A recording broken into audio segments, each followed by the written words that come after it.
Thanks for tuning in to Kings Vision and LAKingsInsider.com. I'm John Rosen. This is Daryl Evans right here. We're going to provide you with a Solar City weekly update. Normally, this will be coming out on Mondays, but today, before the team heads out on the road, just want to prepare you and get you ready for the upcoming weekend and, of course, talk about the week that was. And right now, Daryl, when you're talking about this Los Angeles Kings team, certainly one of the stories so far this year has been how this young defense has really stepped up into new roles, players inheriting more minutes, more responsibilities. So far, the results, probably pretty positive. Yeah, not too bad, John. I agree. Maybe with the team having a heavily sided home schedule, you might want it to be a little bit better. But I think all in all, especially if we're bringing in so many newcomers back in the blue line, I think the record fares quite well. A reason for that is, I think, because once these players first are drafted to the Kings, a lot of emphasis is put on the defensive part of the game. So even though maybe it's down in the American Hockey League or throughout training camp, you're not getting in the games a lot, I think once you get to go through the repetition and do it day in and day out in practice, we're starting to see it pay off. You talk about the development, and the Kings development staff really top-notch. Some of the players we want to talk about are going to be Jake Muzzin and Brayden McNabb.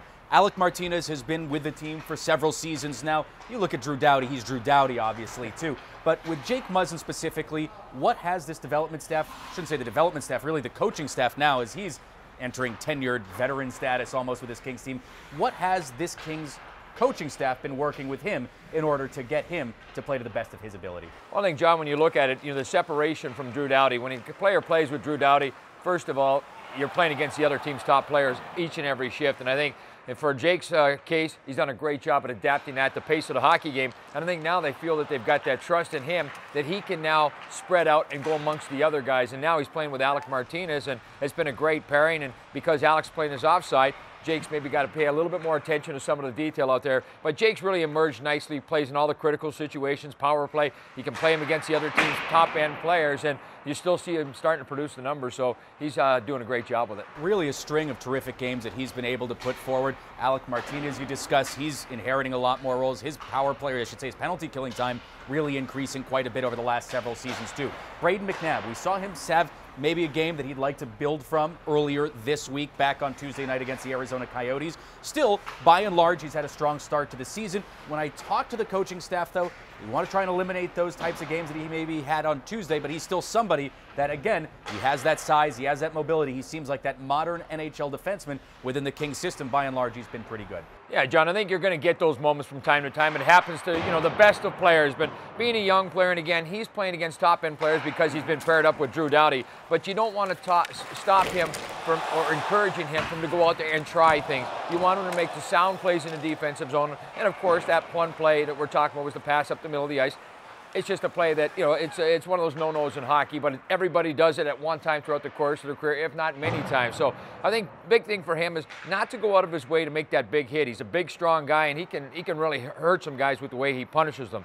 Just getting the puck in the defensive zone, that simple play, getting it to the forwards. He's got good instincts in the offensive zone, and we're starting to see him get his shots through on a consistent basis from back in the blue line. So all the little things in his game are starting to come around, and now it's just a matter of doing it consistently to stay in the lineup night in and night out. And so far, again, he's had a pretty consistent start to the year. You said about getting those shots through, and that's something that the Kings thus far this season have really been able to do. Not just at even strength. Of course, the Kings' possession rates are the best in the league right now, but I'm also talking about when the Kings are on the power play, they're getting those shots through. When you look at the shot rate per 60 minutes while on the power play, the biggest gap is between the Kings at #1 and then the Columbus Blue Jackets at #2 in their ability to get shots through. So they're finding those lanes. That was something that Jake Muzzin wanted to really work on. That's really excelled so far this season. And whether it's the forwards, whether it's defense, the power play's been red hot right here, especially during that 9-3 stretch that the team's been on. Yeah, we all know, John, that special teams go in cycles. And for the power play, like with those guys, the amount of shots that are getting through from back in the blue line, a credit to the footwork that those guys are creating back in the blue line to be able to get that little separation from the guys that are in those shooting lanes to block the puck. Now, at the other side of things, maybe some of those shots are a little too easy for the opposing goaltenders to be able to see.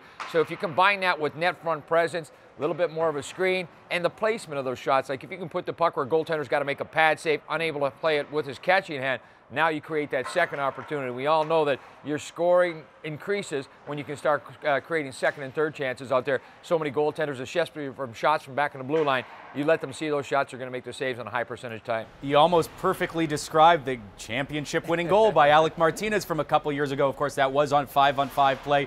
shooting off the pad, looking for that rebound. We all remember that. We're talking about this season right now. One more thing that we want to discuss too, just the play of the centers. Of course, this is a Kings team that has been blessed with such terrific center depth over the last several seasons. Now there are some younger players stepping into roles again, like there were on defense.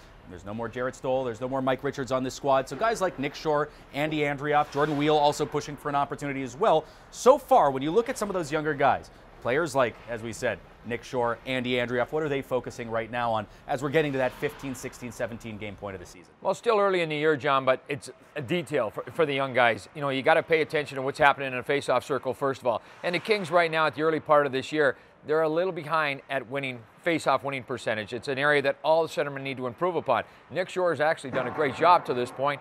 Andrioff continues to, to make those adjustments out there. And I think when you take care of those little areas, then you get the trust of not only the coaching staff, but your teammates as well. Everybody starts to play off of each other. So defensive zone for those guys, and then eventually it'll start lead to creating more chances in the offensive zone. And I think that's what the Kings are eventually looking for, especially up the middle of the ice. You know it's not going to come in the first couple of weeks of the season as you'd like it to, but when you remove veterans, leadership guys that are part of the Stanley Cup championship teams, these young players here have to grow into those spots, but now as the games go on, you like to see them just be a little bit more efficient in the offensive end. Certainly several stories that we're going to continue to check on all throughout the course of this season. But right now, we got another game to prepare for. We're going to get to that in just a little bit. Thanks again for checking in today at Kings Vision and LAKingsInsider.com. These Solar City previews and recaps will take place all season long. So hope you enjoy them. From Daryl Evans and myself, thanks again for watching.